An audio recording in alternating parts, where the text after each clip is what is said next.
How are you? Welcome to the Sports Museum of America. The Sports Museum of America, or SMA, is a $100 million shrine in New York City, built to satisfy this country's appetite for sports. Nowhere else can you see Jim Craig's American flag from the Miracle on Ice, or the sports bra that Brandi Chastain revealed at the Women's World Cup. You'll find a lot of our artifacts are things that the athletes themselves would never imagine that anyone would really be interested in. SMA has partnered with athletes and other halls of fame from around the country, and the product is more like a playground with its films, interactive exhibits, and one very special trophy. I would imagine this would be a draw by itself. I would think so. This is now the permanent home of the Heisman, and here you can do more than just eyeball it. People can touch it. You can go ahead and you can put your hand on it. Philip Schwab, the museum's founder, wanted to make all of this accessible to everyone. I can't imagine a world where there's not someplace you can go to pay homage to sports.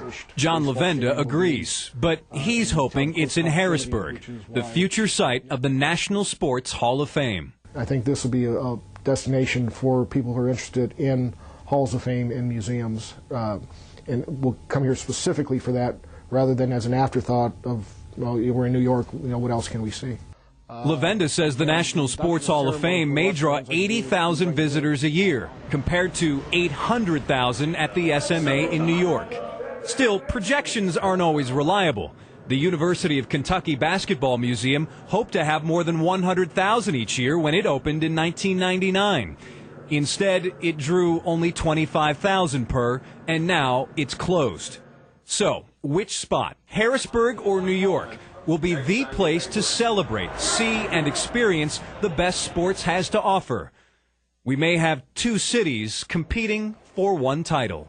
Well, obviously, I'm a little jaded as to what I think it's going to be. I hope it's going to be Harrisburg, because if you look at any of the major halls of fame, baseball, basketball, football, professional football, college football, soccer, they're not in major metropolises.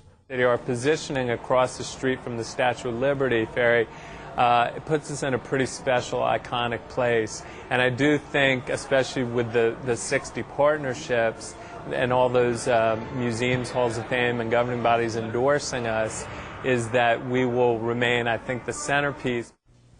And those partnerships appear to be the biggest stumbling block for a Hall of Fame, a National Hall of Fame in Harrisburg. Coming up tonight on CBS 21 News at 11, why John Lavenda's plan for filling the National Sports Hall of Fame appears to be full of holes.